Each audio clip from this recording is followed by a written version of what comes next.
vas a salir, pero te quedas donde vas a ir. Y es que aquí, sabes, el trabalenguas, el asesino te asesina y es mucho para ti. Se acabó ese juego, se acabó ese juego que te hacía feliz.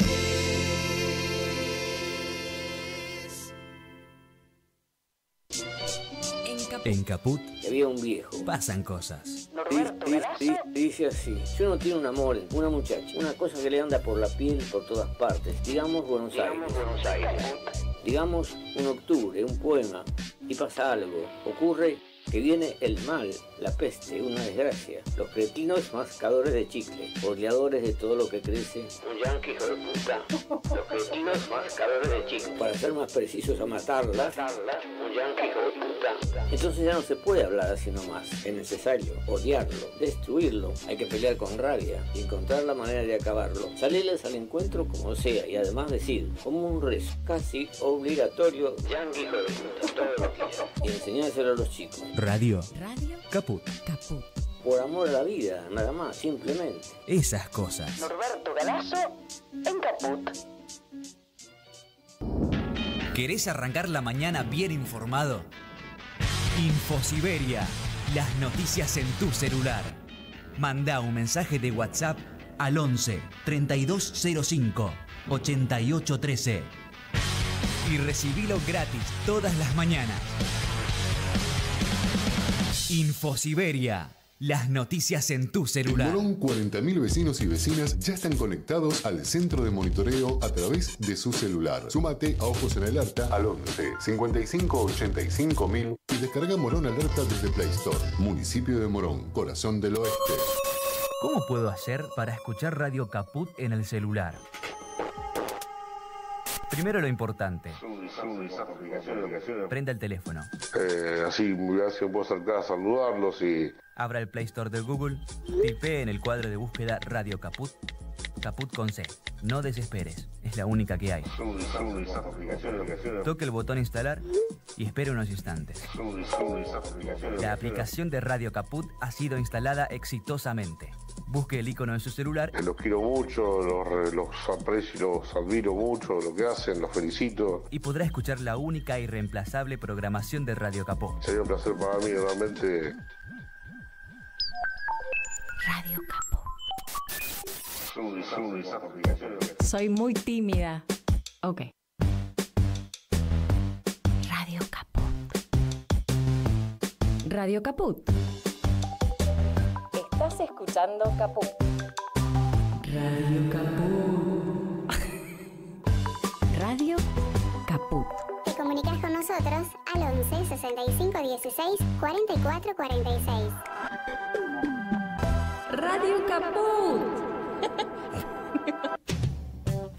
Radiocaput.com. Estás conectado. Estás en Caput. Nosotros, los otros. Un espacio de resistencia contra la discriminación, la xenofobia y la desigualdad. Si las palabras migran su significado, si nos exilian en nuestra propia casa, si la piel rechaza y el color separa, si los dioses discuten sus razones, si los géneros se sacralizan y los sexos no encajan, entonces simplemente seremos otros. Nosotros, los otros. Conducen Larry Levy en Radio Caput.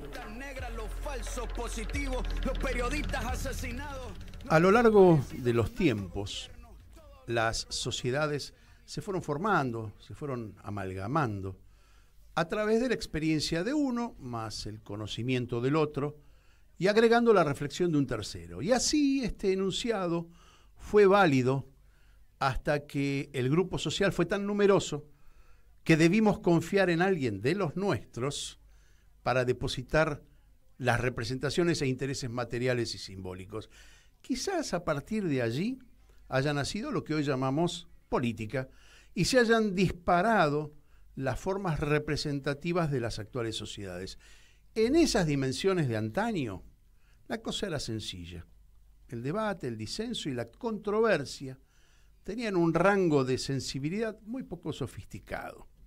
Era fácil identificar el nudo del debate y lo que se ponía en juego.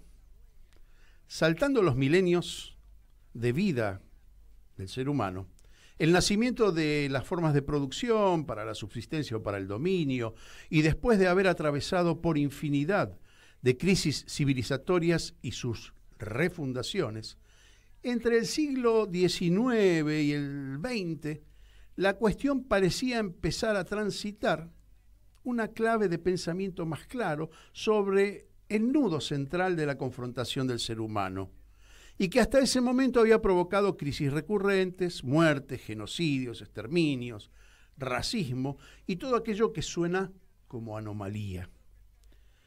Pero el siglo XXI no parece presentarse como una continuidad de ese pensamiento crítico que intentaba conjugar fraternidad, libertad, igualdad, bienestar, tecnología, etc. El siglo XXI parece proponernos la universalización del disvalor y nos pone frente a un nuevo galimatías y a una nueva crisis.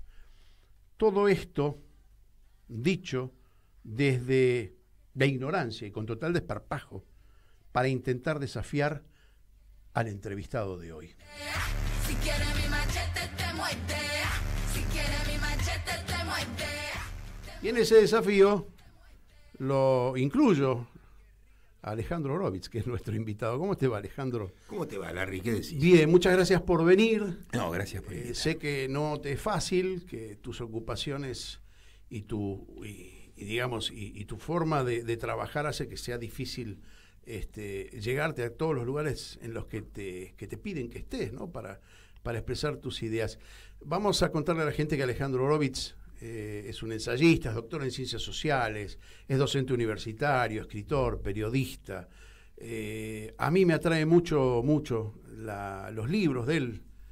Los títulos son muy seductores y estoy seguro, yo leí un par, pero no todos, que llaman mucho la atención en cuanto a que el tratamiento es desafiante, es un pensamiento quizás en algunos casos disruptivo.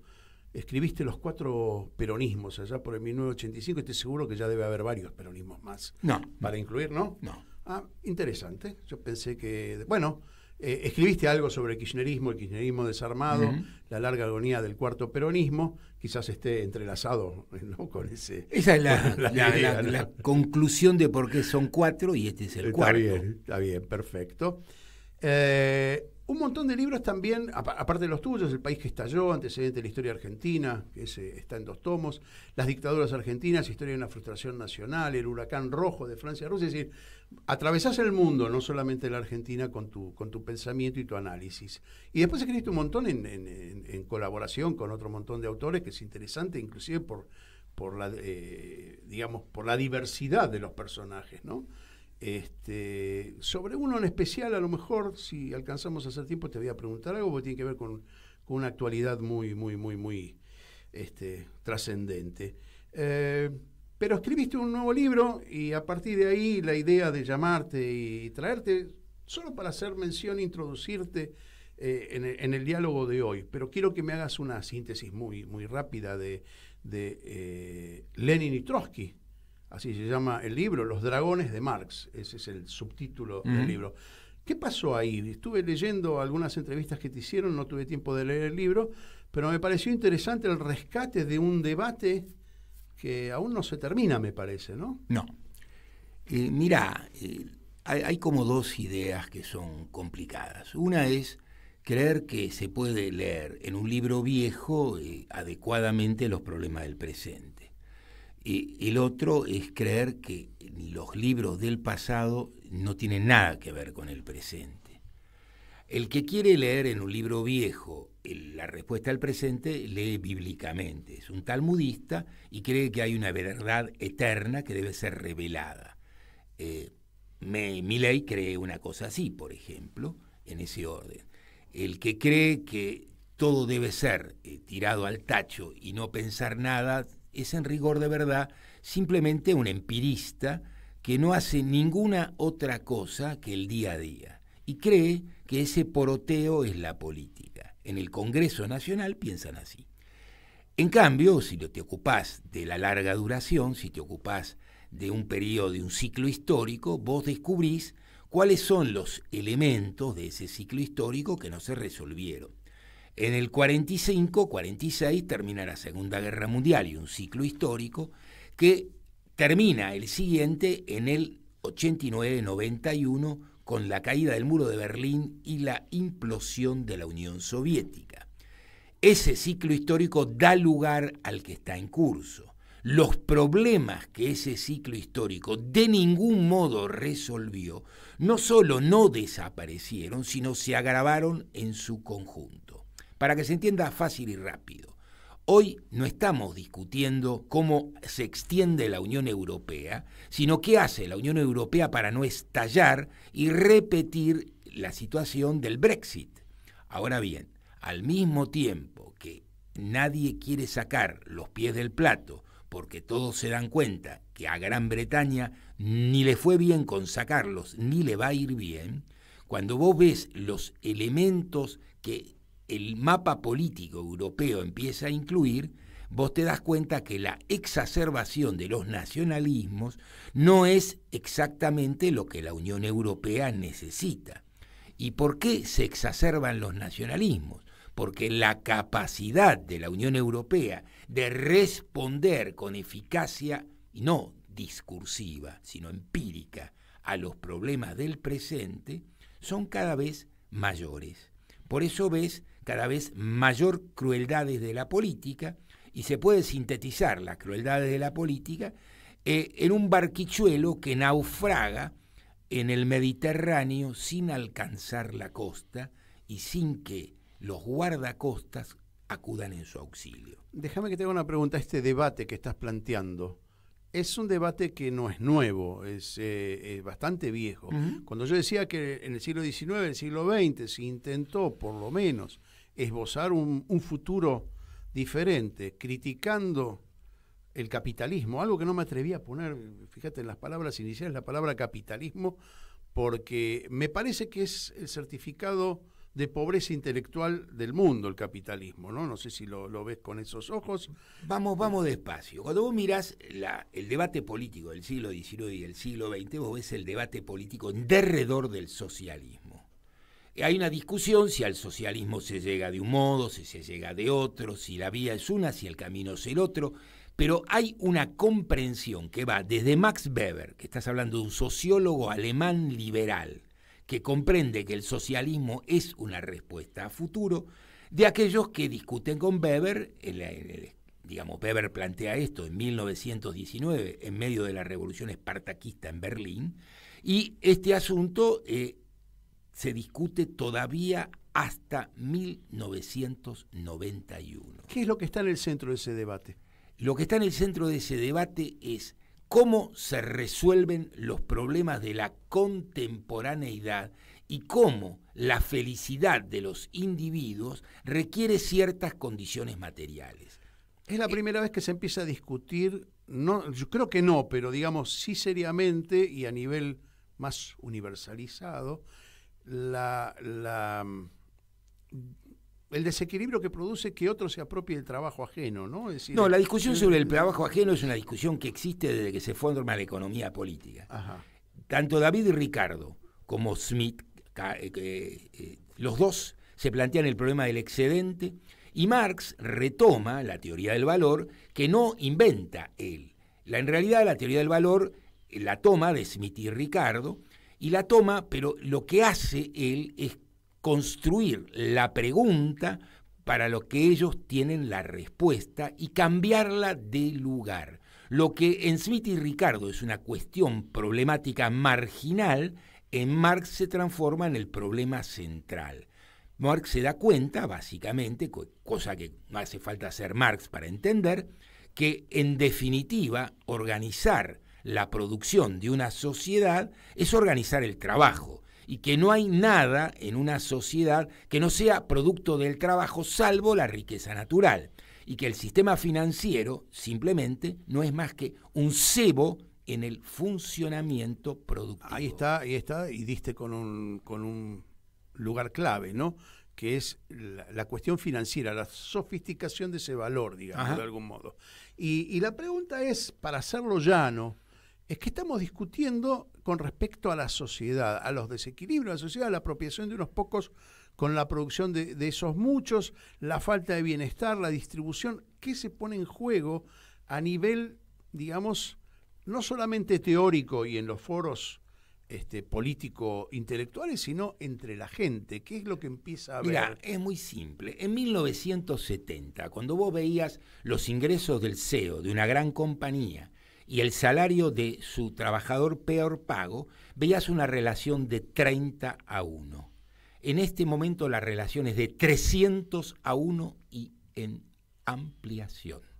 Esto te hace saber que la lista de ricos en Forbes no es una extraña anomalía, sino una tendencia de esta distribución del ingreso. Cuando vos ves que el 50% del producto del mundo entero está en manos de un puñado de hipermillonarios, vos sabés de qué depende que la renta del conjunto del mundo no se duplique en 24 horas. ¿Y qué pasa con los cómplices de ese mundo adinerado? Porque evidentemente hay una cantidad de gente que ese pensamiento lógico va a decir, bueno, redistribuyamos para todos, ¿no? Es decir, ahí cae en esta lógica que es lo que nos está pasando hoy, pero ya vamos a ir a la actualidad. Pero en el debate intelectual, ¿quiénes son esos, digamos, cómplices de los supermillonarios?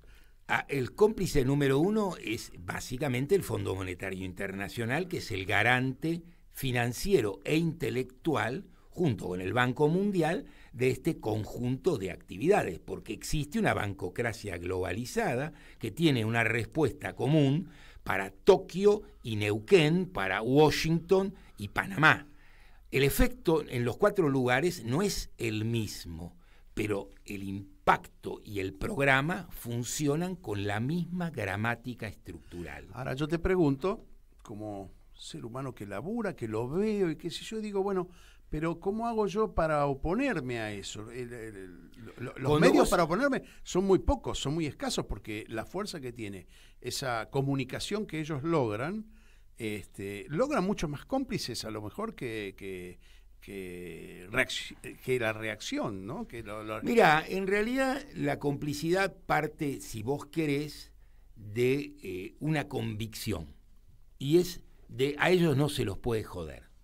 Entonces, cuando vos resolvés que al amo no se los puede joder, la identificación con los otros humillados no es posible. En consecuencia, vos simplemente te volvés un cómplice del amo.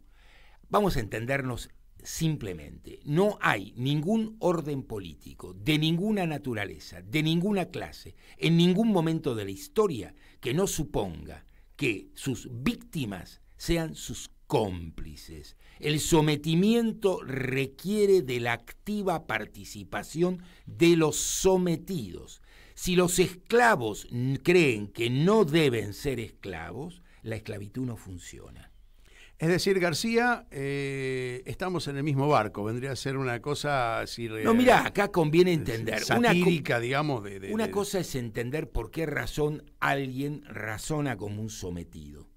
Eso es un problema que conviene no mezclar en la bolsa del anterior. Ajá. Cuando yo te digo a vos que la democracia es muy buena y arroja a Milei como resultado, cuando yo te digo a vos que el gobierno anterior era el gobierno de la justicia social y tenía 35% de pobres, cuando yo te digo a vos la patria es el otro y el otro no tiene el más mínimo derecho y se practica la más absoluta crueldad, y te digo a vos en estas condiciones vienen por tus derechos, entonces vos te pensás, ¿me está jodiendo? ¿Cuál derecho? Cuando alguien no tiene derechos, el que los tiene no ejerce un derecho sino un privilegio. Los derechos son universales o no son. Entonces, hay unos cuantos que con la política que vienen ejecutando en los últimos 40 años han producido este resultado, lo cual explica por qué es posible pensar esto de la democracia, de la justicia social y de unas cuantas cosas más. Ahora bien, cuando vos elegís identificarte con tu amo, eso ya no es una decisión colectiva, eso es una decisión personal de la que vos sos personal e intransferiblemente responsable. ¿Todos tenemos la capacidad de poder razonar de ese modo? Mira, uno sabe siempre de qué lado de la cancha se para. Te doy un ejemplo muy simple. Los pibes que hoy trabajan en el Rappi son todos de Milei. Los pibes que eran motoqueros en el 2001 no eran distintos a los que trabajan hoy en el Rappi. Sin embargo, esos estaban en contra del gobierno de la Rúa activa y militantemente. ¿Eran los mismos pibes? Sí, lo que cambió es la situación y lo que terminó siendo, esto fue una clara cuestión de discurso vaciado. Cuando yo digo una palabra y detrás de mi palabra no hay una correspondencia en los hechos, el que me dice practicamos la crueldad y la practica dice la verdad. El que dice vamos a igualar a todos. ¿No hay una exacerbación de la verdad, de esa cruel verdad? Eso es una exacerbación, pero a ver, una cosa coincide con la otra, mientras que las otras no coinciden con nada. Por lo tanto, el que queda del lado de la verdad es Milei, no los otros. Pero un tipo que se pudo jubilar sin haber hecho los aportes, que tiene un beneficio de ese sistema, ¿también lo incluís por en supuesto, eso? Vamos por partes. Dale. Primero, él se jubiló sin que le hiciera los aportes. Entonces tenemos un pequeño problema, y es, ¿quién va a pagar su jubilación hoy? Entonces, la garantía para que él, que se jubiló sin tener los aportes, cobre una jubilación que no sea un chiste, ¿se la dieron? ¿Por qué? Los bancos pagan el impuesto para que él se jubile. No. Los bancos no pagan. Entonces, lo que vos ves es que tenés varios millones más de pipos que se jubilan y la torta para repartir entre los jubilados es muchísimo más pequeña. Vos dirías que te puedo dar la posibilidad de jubilarte sin los aportes totales, pero si hago una transferencia de... Si yo me ocupo sí. que la masa de dinero para los jubilados sea la adecuada. Si no, te estoy haciendo un regalo envenenado. Te digo cómo vos y todos los demás se van a cagar de hambre siendo jubilados. Y esto es lo que está pasando. Por lo tanto, no podemos simplemente decir ¡qué bárbaro! Permitieron que ingresaran varios millones a la jubilación. Sería bárbaro si además de que ingresaran a la jubilación se hubieran ocupado de que recibieran el aporte adecuado, cosa que no sucedió. Bueno, todo el marco político del que estás describiendo, que no es solamente kirchnerismo, sino que es una asociación, dijiste 40 años. Así es. Es una, digamos, un certificado de pobreza de todo el sistema democrático, no solamente argentino, me parece, ¿no? Me parece que se reproduce. Efectivamente. Entonces, ahí es donde me pregunto, ¿capitalismo es la adoración del capital? Es decir, hay que recurrir un poco también a la simpleza del lenguaje, donde no estamos definiendo con nuestras palabras ninguna ventaja relativa a lo que se suponía que íbamos a equiparar o a la igualdad que íbamos a recibir o a la democracia que íbamos a... Es decir, estamos haciendo un discurso democrático que no sirve para nada. A ver, en términos de la calle. ¿Por ¿no? qué te pensás que la derecha italiana ganó después de que en Italia la izquierda hubiera alcanzado un desarrollo descomunal? ¿Por qué te pensás que el Partido Comunista Italiano no existe más o el Partido Comunista Francés no existe más después de haber sido dos de los partidos comunistas más importantes de Occidente? Porque son palabras vacías. Es decir, todos los movimientos, digamos, populares, llamados aquí popular, nacional y popular por el caso del peronismo, que es para estudiarlo aparte, pero digamos que pertenece a esa órbita de avanzada de los años 70, donde era válido o tenía contenido el discurso de la igualdad, etcétera, etcétera, se frustró en el camino como fenómeno internacional. Entonces hay algo que no está pasando que no entiendo. Hay algo muy sencillo y de nuevo es una cuenta de regla de 3 simple. Si la productividad social del trabajo avanza y no se reduce la jornada laboral, cada vez menos pueden hacer más, lo que permite que haya una masa de desocupados en expansión. En consecuencia, si vos tenés que la jornada laboral entre 1910 y la fecha cayó 2 horas en alguna parte y la productividad social del trabajo se decuplicó, para ser amable, lo que vos estás diciendo es que la 10ª parte de los que trabajan pueden hacer lo que necesitan todos. De modo que tenés 2 ecuaciones posibles. O todos trabajan mucho menos, o unos pocos son explotados y los demás son marginales fuera del juego. Y se genera también un aumento de la ganancia de unos pocos. En esta estructura, así es, ¿no? Así es. Bueno. Entonces vos ahí tenés en una punta los hipermillonarios y en la otra punta millones de desahuciados. Alejandro, nos va a quedar corto el programa, así que vamos a tener que hacer una pausa porque eso lo exige el ritmo de la radio y ya volvemos, porque quisiera yo empezar a enfocar el lado nacional a ver qué es lo que nos está pasando, no desde ahora, sino lo que generó lo que está pasando ahora. Vamos a una pausa en Nosotros los Otros y ya volvemos con Alejandro Orovitz.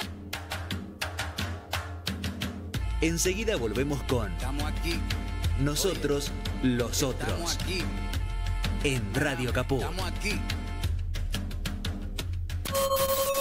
¿Cómo puedo hacer para escuchar Radio Caput en el celular?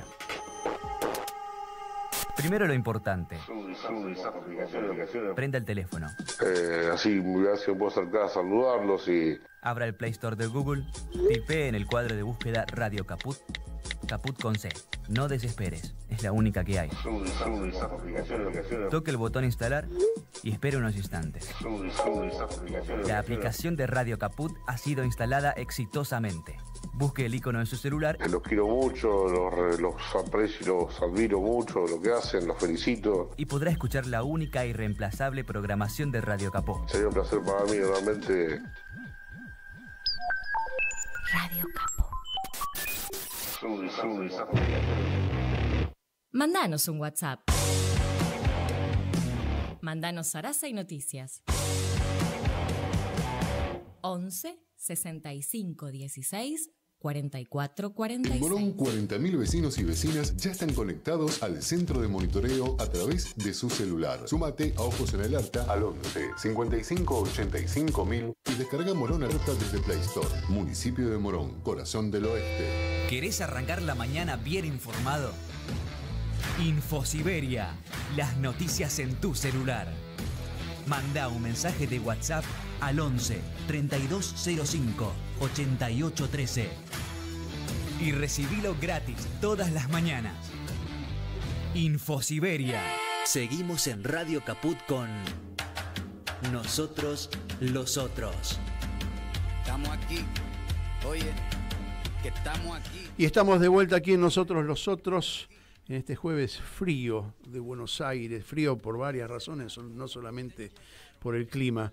Alejandro Orovitz, ensayista, licenciado, doctor en ciencias sociales, docente, escritor y sobre todo un declarante disruptivo, es decir, alguien que va más allá del discurso cotidiano, y eso a veces nos incomoda para los que de algún modo no contamos con los elementos para pensar en términos más rotundos, ¿no? Y estuvimos hablando con él un poco definiendo los parámetros de la sociedad en términos casi, diría yo, inamovibles, ¿no? Si quién se queda con la renta del trabajo de otro, los datos de cómo se fue duplicando o triplicando o ¿cómo era decuplicando la rentabilidad de un trabajo, de un solo trabajador y para qué alcanzaría? Y creo que entendí bien, ¿no? Que con lo que se trabaja Hoy podrían vivir la mitad o más de la mitad de la población del mundo con tranquilidad y en términos de comodidad, digamos, nos alcanza para vivir. Más que, mirá, se calcula que las grandes empresas monopólicas dan trabajo a aproximadamente unas 200 millones de personas y producen el 25% del Producto Bruto del mundo. De modo que vos podés calcular que con el 10% de la población, con 800 millones de tipos trabajando, pueden vivir cómodamente los 8.000 millones de personas. Ahora, esto supone que hay algunas asimetrías que no se permiten. Los Estados Unidos tienen el 5% de la población del planeta y consumen el 25% de la energía del planeta. Eso es un dislate. Eso no se puede hacer así. La idea de que esto es un modus vivendi es una idea que no resiste ningún análisis y que, salvo para Milei, que el calentamiento y los efectos de este modo de funcionar, con el COVID-19 nos enteramos de que no eran una anomalía, sino que lo extraordinario es que esto no suceda 4 veces por semana. En consecuencia, cuando vos mirás lo que le pasa al planeta y vos mirás lo que se hace para responder a esto, ahí tenés la respuesta. La respuesta es enormemente simple. Nosotros elegimos en el mejor caso el nombre del que decide lo que ya está decidido. Y a eso lo llamamos democracia.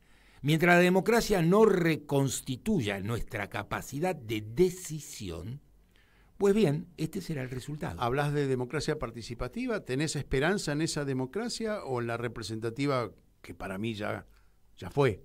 Mira, en el fondo la participativa no es tampoco más que una versión de la representativa, porque mientras que el pueblo que gobierna y el pueblo gobernado no sean los mismos, siempre existe la ficción de que los que gobiernan representan a los otros. Los representan de este modo, y el modo en que los representan nos hace saber cuál es la catástrofe. ¿Tenemos alternativa a la democracia? Sin ninguna duda que tenemos. Mirá, hay experiencias sociales que nos han mostrado a escala que perfectamente es posible otro modelo de sociedad y otros términos. Es cierto que no pasaron de un nivel que podríamos llamar experimental, pero no veo por qué uno tiene que comprarse los peores experimentos y decir que esos son los buenos. Porque, en fin, uno conoce en sociedades enormemente crueles, pero no se las plantea como horizonte colectivo. En todo caso, dice, esto es lo que debemos evitar. ¿Qué pasa con China? China es la fábrica del mundo. Vos fijate que China no es simplemente la economía china. Y entender China supone, por ejemplo, entender la Revolución China. Y entender la Revolución China supone remitir a Lenin y Trotsky. La Tercera Internacional se planteó la construcción del Partido Comunista Chino. En 1921 se constituye en París el Partido Comunista Chino y recién en 1927 se traduce al chino la primera versión del Manifiesto Comunista. Por eso Zhou Enlai, que era un mandarín que se educaba en París en la Sorbonne, tenía la posibilidad de ser un comunista en China. Era el comunismo con caviar. Ahora bien, este comunismo con caviar organizó una transformación radical a escala y desde 1978 tenemos las 4 modernizaciones. Desde el año 78 hasta la fecha, en ningún país del mundo, en ninguna época del mundo, bajo ninguna otra forma de organización social, ninguna estructura creció a este ritmo descomunal.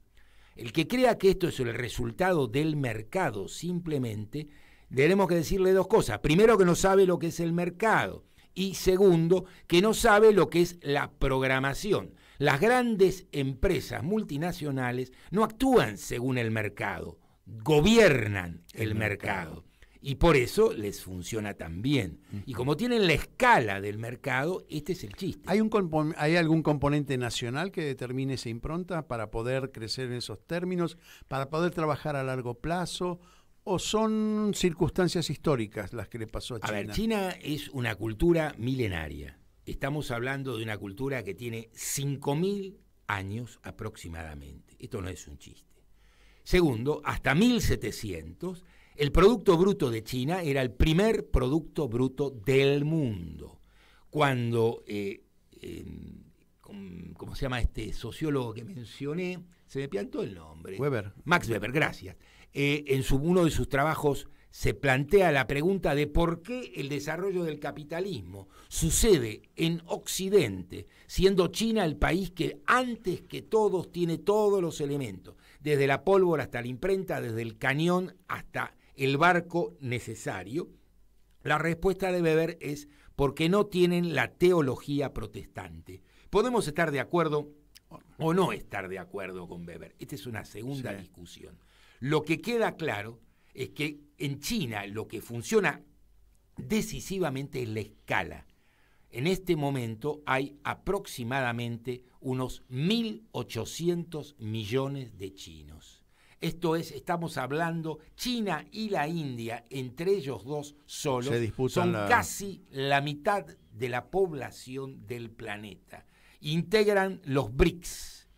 Ahora bien, el gobierno argentino es tan inteligente y tan sagaz que se va exactamente en el momento clave de donde está la cuestión. No solo porque así no va a tener, entre otras cosas, los 5.000 millones de dólares que necesita con absoluta urgencia, el swap, sino porque además ni siquiera se da cuenta que si el gobierno chino decide comprar soja en otro lado, los ingresos del Banco Central de la Argentina se van al tacho en exactamente 25 minutos.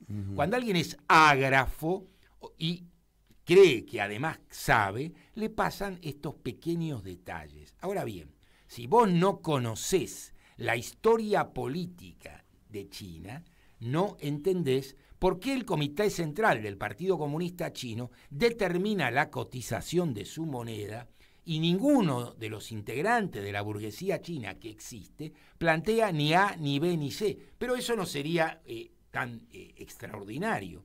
Pero la burguesía alemana, que tiene radicadas sus empresas en China, o la francesa, o la japonesa, o la norteamericana, tampoco lo hacen.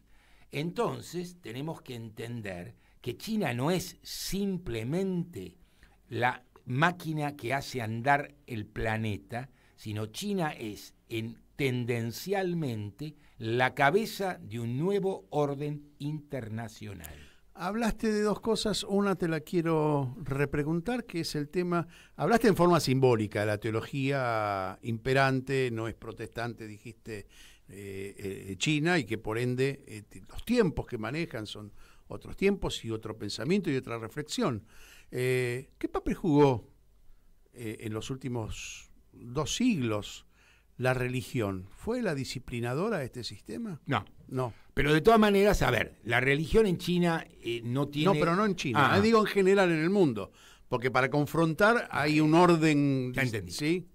Mira, si algo se nota en Europa, sobre todo en Europa, es que las iglesias están vacías, que no hay nuevos sacerdotes, que Europa, que exportaba sacerdotes e importa sacerdotes, importó un papa, fíjate, ya no tienen un papa europeo, sino un papa argentino, y esto no es simplemente por las habilidades personales de un señor, que sin duda las tiene, no estoy discutiendo eso.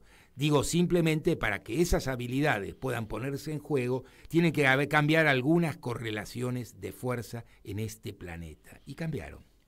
Ahora bien, no darse cuenta de que esto es así, no darse cuenta de que Europa se condenó a sí misma a la insignificancia histórica, precisamente porque abandonó su cronograma intelectual y porque ese programa político, el socialismo, fue derrotado. Ahora bien, creer que esa es una derrota sin costo es una equivocación global.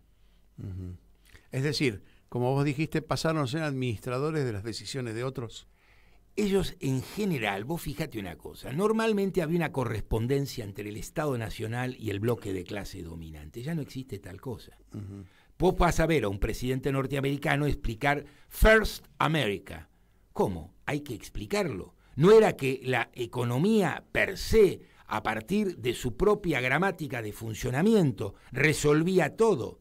Ya nos queda claro que no solo no resuelve, sino que resuelve en una dirección que no parece ser la apetecida. El negocio de las inversiones norteamericanas ya no se hacen en Estados Unidos, de igual que otros más. Es decir, que los fondos perdieron su pasaporte americano. Nunca lo tuvieron. Nunca lo tuvieron. Acá viene la cuestión. La idea de que el lugar de nacimiento de un burgués define su comportamiento es una ingenuidad literaria. A un burgués lo que le interesa aquí y en cualquier parte del mundo es la rentabilidad. Y donde obtiene la rentabilidad está su patria. Es su Dios y su patria la rentabilidad. Porque su patria es el capital. Por eso el capitalismo, decía yo, como exacerbación y veneración de algo que evidentemente no nos trae lo que esperamos que nos traiga. A ver, algo nos trajo. La riqueza que puede ser repartida la trajo. El problema es que se lo quedó otra la cosa. Nos quedan 15 minutos y como es muy fácil contigo pasar el tiempo y con estas distinciones que haces que bueno, nos hace pensar mucho más que hablar solamente de política. Pero te quiero preguntar sobre el devenir político de la Argentina en términos y perspectivas históricas, más que partidarias o partidistas de ahora.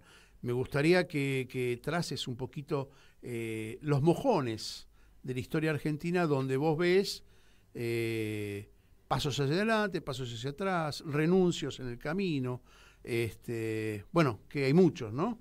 Mira, hay una cosa, conviene entender una fórmula de Marx que yo comparto, que es: nosotros partimos de un hecho político actual. Y el hecho político actual es Javier Milei. Javier Milei pone en valor la política argentina. Nos hace saber que el radicalismo, que el peronismo, que el PRO no son gran cosa.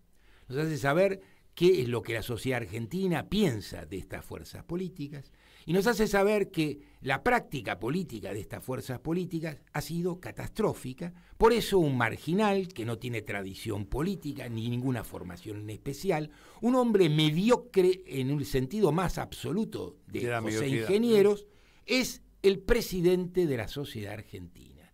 Cuando eso es así, lo que nos está haciendo saber es que todas esas fuerzas políticas están en crisis. Cuando decimos que esas fuerzas políticas están en crisis, decimos que los programas de los partidos de gobierno están en crisis y que el bloque de clase dominante necesita un nuevo programa para el partido de gobierno. ¿El DNU de Milei es el nuevo programa? Evidentemente no. Entonces, el intento de limpiar el DNU y transformarlo en algo que parece la pasta base, como dice sintéticamente un muchacho inteligente, pues bien. ¿Tailade estás hablando? Que lo definió en así, la pasta base, y es, como creo es una fórmula perfecta, no me voy a gastar en hacer una mejor, porque esa es redondísima, sí. Porque la pasta base se hace con todos los desechos de todo, y lo que nosotros vemos en el Congreso son los desechos de todo. A ver, ¿cómo trata Milei a los congresistas? De ratas, de ensobrados, de miserables y algunas otras lindezas más. Esas ratas corren a levantar la mano, una detrás de otra en fila india, y consiguen que algunos que no estaban anotados en la misma lista se sumen y se golpeen para ver quién llega para votar primero. De modo que el balance que Milei hace de esta situación es inequívoco. Ahora bien, lo que han votado es el nuevo programa. Está claro que no, y este es el problema. Ni ellos ni Milei saben qué es lo que tienen que hacer. Y en lugar de admitir que no lo saben, hacen como sí. Y como sí es lo que sucede. Y por eso Milei está a 60 días de chocar la calecita, porque no alcanza con tener los clics en Internet. Además, hay que estabilizar la paridad cambiaria, a garantizar que no vas a devaluar pasado mañana, pagar el swap a China. Acaban de pagarle los 1.940 millones de dólares al fondo, tiene que pagar 2.000 millones de dólares a las concesionarias de gas y electricidad, y lo que acaban de juntar, 7.000 millones de dólares contra los 9.000 que tienen que gastar, están peor que cuando empezaron. Es decir, todo lo que han hecho hasta acá es dibujar en una planilla una cosa que sucede solo en la planilla, porque para que el mercado te crea, no es que el mercado dice que te cree, el mercado te cree si te pone la plata. Y está muy claro que la plata no la pone. Alejandro, en toda esta descripción que estás haciendo, nos queda poco lugar para el optimismo, y eso es preocupante. Espera, déjame que te pregunte, porque yo sé que tenés convicciones muy firmes. Por este programa han pasado convicciones de todo tipo. Hemos escuchado miles de opiniones, algunas más tranquilizantes, otras menos tranquilizantes, pero tiene que ver con la realidad, ¿no? Con las expresiones de la realidad. Planteas un panorama que dista mucho de ser optimista. Ahora, yo sé que tu mirada va más allá de lo coyuntural, de lo de hoy, y que tenés una mirada hacia atrás y hacia adelante. Bien, mira, una de las mejores frases que leí de esa entrevista que te mencioné, que te hicieron, dijiste, visitar la historia es alumbrar las respuestas que ese pasado permitió formular. Y a mí me parece que hay muchas preguntas, muy pocas respuestas, y lo que en realidad nos pone pesimistas es la poca cantidad de respuestas que hay. Entonces, ahí te pregunto, sí. Espera un minuto. Sí. Lo que me pone a mí de verdad pesimista es la baja calidad de las preguntas. Está bien. Cuando vos no tenés preguntas, no vas a tener respuestas jamás. Si vos tenés preguntas, vas a conseguir que la sociedad las responda. Uh-huh. Las sociedades tienen esa aptitud. A ver, voy a dar un solo ejemplo para entender lo que quiero decir. El 13 de octubre de 1945, el coronel Perón le escribe una carta a Evita donde le dice: Negrita, nos vamos a casar, voy a escribir un libro y van a ver quién tiene razón. 4 días antes del 17 de octubre, el que iba a encabezar como resultante política ese movimiento no tenía la menor idea de que el movimiento rugía bajo sus pies. ¿Esto qué quiere decir? El peronismo inventó a Perón, el peronismo inventó distintas direcciones. El movimiento popular tiene que inventar de nuevo una respuesta.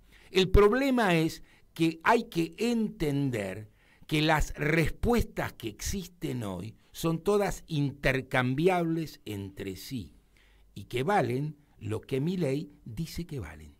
Uh-huh.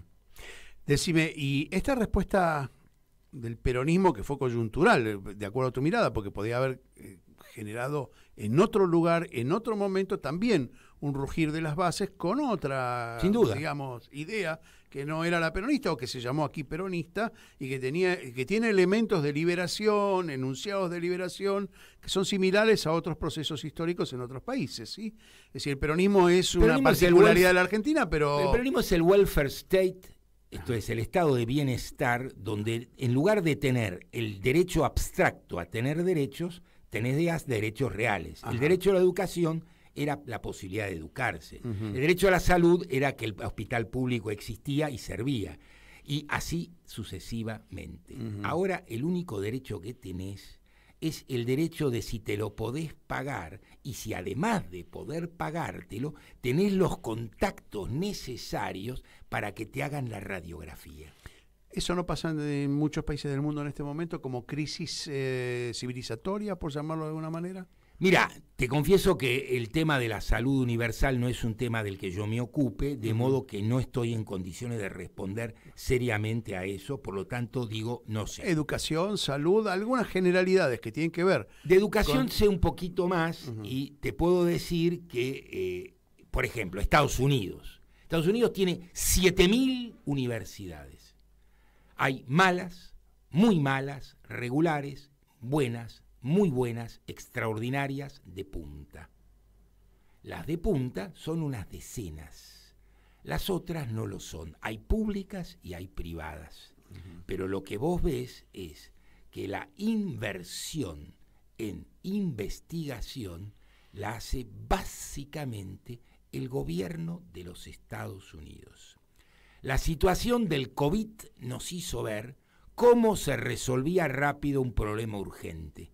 Todos los estados nacionales pusieron todo el dinero que hacía falta e interactuaron conectiva y cooperativamente para resolver, y por eso pudieron resolver. Esto nos tiene que hacer entender quién invierte en qué y quién no lo hace. ¿Con tanto jamás. hambre se puede entender esto? ¿O hace falta una reflexión primero que solucione la urgencia y después el modelo? Yo nunca pensé que la gente que tiene problemas no puede pensar. La gente que no puede pensar tiene un problema, y ¿sabés cuál es? Es que sus ilusiones no le permiten admitir el principio de realidad y creen que la solución está en donde está el problema. ¿Eso no se llama enajenamiento? Enajenación, sí, señor. Sí, señor. Enajenación. Sí, así se llama. Sí. Bueno, eso es lo que nos está pasando entonces. Tenemos un alto nivel de... Pero esto no es una novedad de estos últimos 5 minutos. No. El capitalismo es una catástrofe hace un rato larga. Y avanza hacia la catástrofe. Entonces, a pasos en velocidad. No lo limitás nada más que al proceso argentino. No, para nada. Bueno, ahora nos quedan muy pocos minutos y yo quiero de alguna manera también terminar con una idea que es, bueno, ¿qué te faltó en el deseo de expresarte, y sobre todo en un medio de comunicación, como este? ¿Qué cosa te falta o quisieses expresar que completase esta mirada que vos tenés de la realidad argentina? Mira, cuando uno quiere enterarse de algo, puede enterarse de una forma grosera o sofisticada. Cuando uno hace preguntas básicas, puede dar respuestas más o menos afinadas. Conviene entender que sin libros no hay respuestas afinadas. No estoy diciendo que no hay otros modelos comunicacionales. Digo que los que usan otros modelos comunicacionales, además de usarlos, usan libros. El libro es la insignia de una consigna. Queremos cambiar lo que existe. Por eso, Milei ataca la cultura y los libros. Y bueno, ¿tenés algún mensaje para, digamos, que nos ordene un poquito más? Como decía Hitchcock, yo no soy cartero. Está bien, no vas a traernos, no sos el mensajero tampoco del cambio, pero sí tenés una mirada crítica que de alguna manera tiene que incitar, por lo menos a mí me hiciste pensar un rato largo, me estás incitando, creo que los que nos están escuchando también se les prendió alguna lamparita de toda esta reflexión tuya, que no es una sencilla reflexión, sino que es el producto justamente del libro. Estás hablando de eso. Sí, señor. Estás hablando de eso todo el tiempo. Como insumo. Sí, claro, no, pero no solo como insumo, sino como método de reflexión constante para mejorar. ¿Tenés algo de optimismo? Cuando yo digo el optimismo de la voluntad, lo que quiero decir es que estoy dispuesto a hacer lo que haga falta para lograrlo. Cuando digo pesimismo de la inteligencia, digo que soy consciente que las dificultades que hay que vencer no son moco de pavo. Esto no quiere decir que no se puedan vencer de ningún modo, simplemente que requieren una preparación que por el momento no tenemos. Y es útil saber que no la tenemos. Pero que podemos alcanzarla. Es una decisión. Si tomamos esa decisión, lo alcanzaremos. Cuando hicimos público el flyer donde estaba plasmada tu foto y que venías al programa, tuve muchas comunicaciones de amigos, algunos enemigos también, míos y tuyos, ¿no? Tenemos más o menos algo. En algún momento me dijeron, ojo que es marxista, y yo temblaba cuando me agarró cierto tembleque. Te dijeron amable.